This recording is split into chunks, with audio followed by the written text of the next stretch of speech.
These are the 6 habits and patterns that kept me 4 years in a poor and middle class earning level, and that when cleared, when changed, when found within myself, have allowed me to jump energetically to the next level and become an entrepreneur instead of just dreaming of being one for years. If we're not aware of our energetic blocks and energetic patterns, there is no point whatsoever in starting to do something if we want to go to that energetic level. I'm a spiritual and business coach, and in this video I'm going to describe these 6 patterns and behaviors that I observe in a lot of spiritual people. I want to help you see these limiting beliefs and blocks and habits and help you clear them once and for good so that you can go to the next level. The first one, and maybe most important one, you don't believe that money is important. This is something that I found in the spiritual world so often. Honestly, I find it a bit annoying, I must say. You might hear or say stuff like, I don't care about money is not important, I just do it to help others. Why would I want more money than this? My question is, why not? Why wouldn't you want to be a millionaire? These reactions come actually from a limiting belief that you have around money is energy, and energy itself is love. The way I actually see money is a form of love. It is love that the universe is providing us with. We are loved and supported in every way that we need. Sometimes it's money. So when you understand that money actually is a way the universe loves us, the universe, God, source, how you want to call it, and you see money as love, why would you reject love? Why would you say, that's too much for me? That's too much love. Like, I don't want that. I don't want money. I don't want love. Why would you reject that? At the basis, what I found within me was worthiness. Like, I'm feeling not deserving or worthy of money. Those are really big energy blocks that you may find around money. And most of these come from ancestral patterns, from society, from the people you grew up with. It doesn't matter where it comes from. What matters is what is within you that causes those definitions around money that don't serve you. So I really invite you to really ask yourself these questions so that you can dive deep, and you need to be very honest about this with yourself. Because if there is no honesty with yourself, there's no point then in doing this work. Second point, and maybe this is the most important. I mean, they're all important, honestly, but this is so crucial. You have no transparency about your money, meaning you don't know how much you earn and how much you spend every month. This is really the basics that everyone should know and should have about their money. It doesn't matter if you have your own business,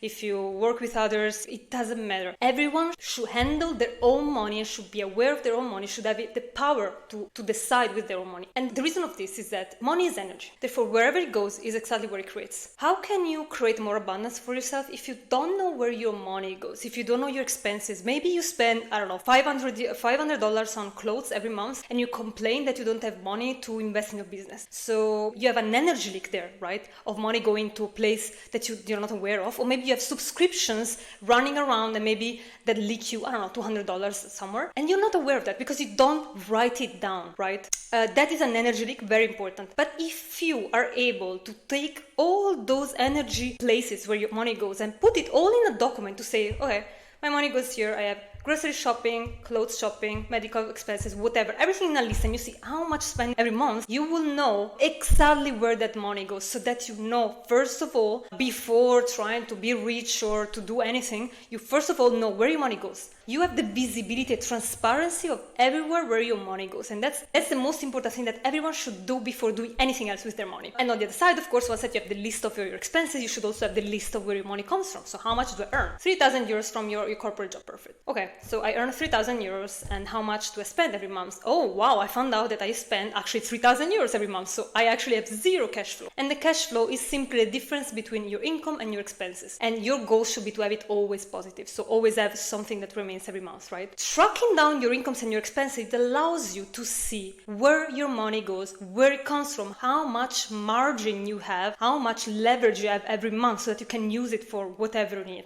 How do you do that? You need a super simple document which is called a balance sheet, which is the foundation that every company uses. But don't worry, because I have created a simplified automated version that you can use for yourself. You can download it for free. You find the link in the description below. And you will find everything that you need to know how to use it, all the instructions in the first page. You can use it today and start to take charge of your money today. I'm not kidding, but this is literally the tool that has allowed me to save 50% a month of my salary of my corporate job for 5 years, and has allowed me to quit my job job simply because I set myself a goal to say 50% it's a lot. I know that, but I could. But even if it's 10%, 20%, doesn't matter. But it allowed me to have a clear goal and to observe where my money went and how much I was saving, so that I knew how much I was putting on the side, and therefore I could prioritize all the rest according to that, because I set a goal and I never went below that, because it was really important for me. So you find it in the link below. I really suggest you to check it out, because there is not one day, I'm not kidding, in which I do not thank the past me into taking that decision that day before starting working, before I started earning money. So I did it when I was still a student. From my first paycheck, I started saving that money. If I hadn't taken that decision back then, I wouldn't be here today. So even though you have no money, even though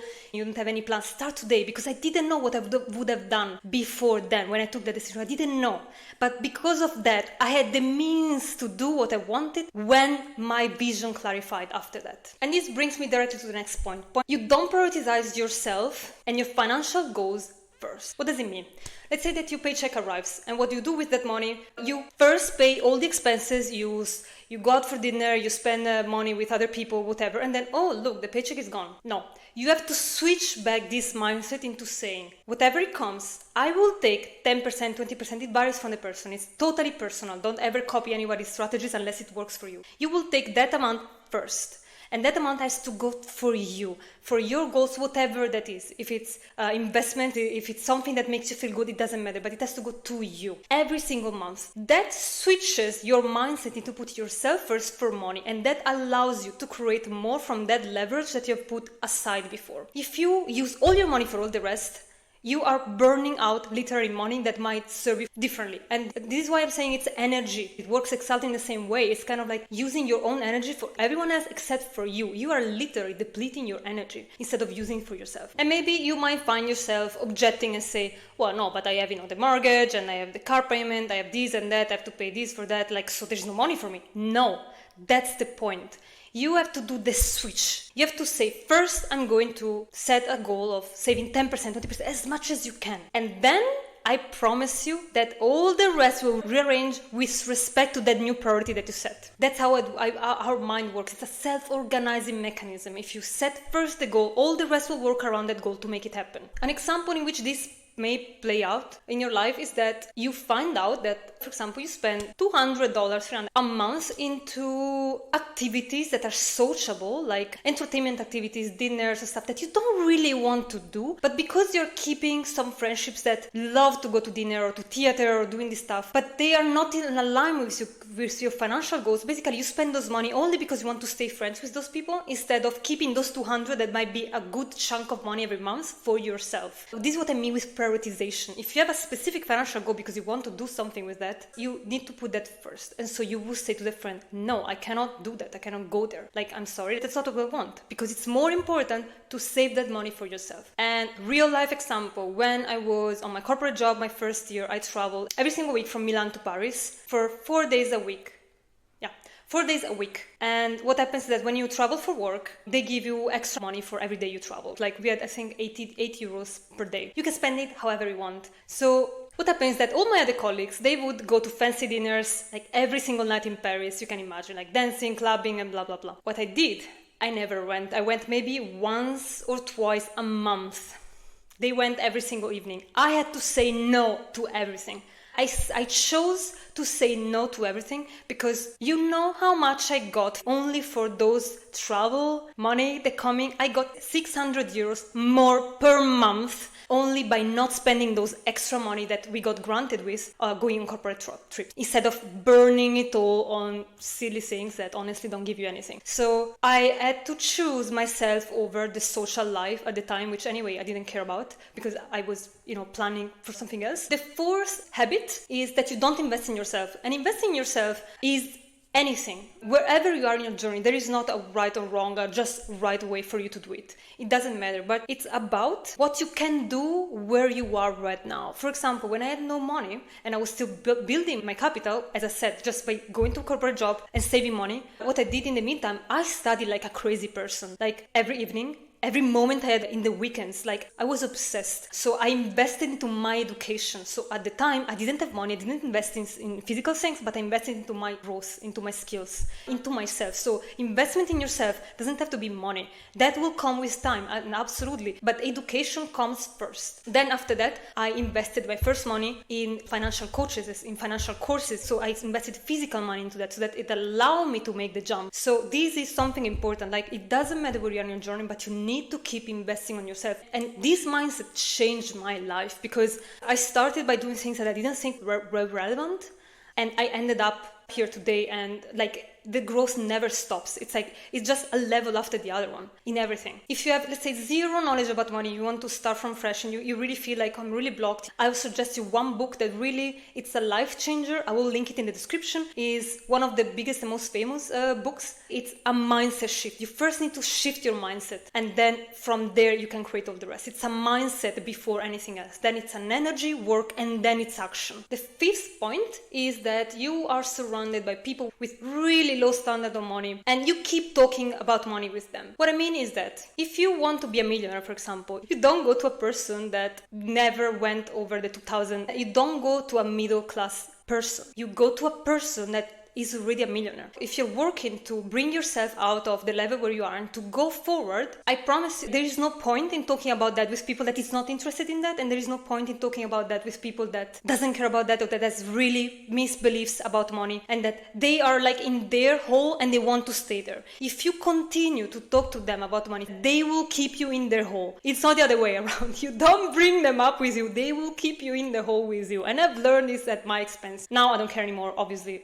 I learned the lesson, but it's very key that you surround yourself with the people that have your same mindset about money, because otherwise you will stay at the level of those people. So don't waste your energy. Talk about money with people that are all on your level and working your way up, or look for information from millionaires, people that are already there. And there are tons of YouTube channels of millionaires that talk about that. So the next habit, it's a bit counterintuitive, a bit silly, but it does matter, I promise you. You find yourself buying incredible amount of stuff when it's in discount, and stock things as if tomorrow there is the next pandemic, or like the world is going to end, we're all going to die. I had this behavior for my whole life. When I really observe myself doing these things, I actually found that it comes from a scarcity mindset, from the fear of running out of resources, the fear of running out of money, the fear of the resources will disappear in the world. I'm not saying that not to buy things when they are in discount, but ask yourself, why am I doing that? It's always down to the intention. So am I buying because it's smart, that's something that I really need and that's an amazing deal, or are you doing it out of scarcity? For example, only buying when it's in discount and never buying it when it's a full price. That is indicating that there is a scarcity mindset within yourself, a fear of running out of resources and money. So I really highly encourage you to observe these patterns within you and to go to find those fears and release them. Why is this a limiting belief? Because we live in an infinitely abundant universe. We are infinitely provided and loved. Therefore, you will always be provided with whatever you need, because that's how much the universe loves you, and whatever you will need, you will always be provided for. But the idea of wanting more than what we need comes from an idea of luck. Because if you observe yourself and you actually see, oh look, I actually have everything that I need. Like, why do I need more? So I'm really curious to hear from you what you think about in the comments, and if you want me to deep dive some topics or have other questions, please let me know. If you want to work with me on your energetic blocks around money, about starting your business, living your life purpose, I link all my links in the description below as always. Thank you for watching.